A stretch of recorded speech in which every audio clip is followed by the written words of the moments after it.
So let's look, for example, just at 3 cells here.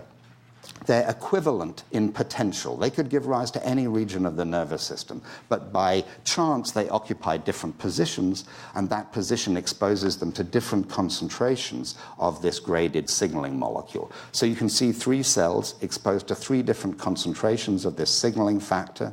These factors interact with cells by binding to receptors on the cell surface. And then, by virtue of the amount of signal, you activate receptors to different amounts. And then, as a consequence of that, you initiate the activation of a first set of these transcription factors that are sitting in the cell waiting for the signal. So these factors are present, but they need to be activated, either by addition of a phosphate group or clipping off a bit of the protein.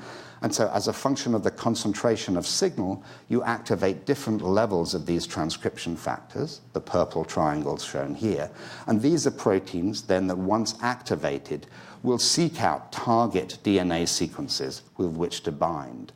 And we see at this point that there's a difference between these 3 cells measured in the different concentration of transcription factor. So the cell on the left has a low concentration that is sufficient only to bind to gene A, whereas the cell on the right has higher concentration and can activate genes A, B, and C.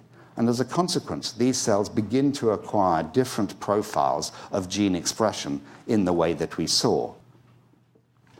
And these target genes, by and large, are themselves transcription factors. So this is a cascade of signal to first transcription factor to second transcription factor, that then these genes really start to mediate the process of establishing cell differences. And finally, through their secondary actions, cells acquire, in this case, different colors, but different identities.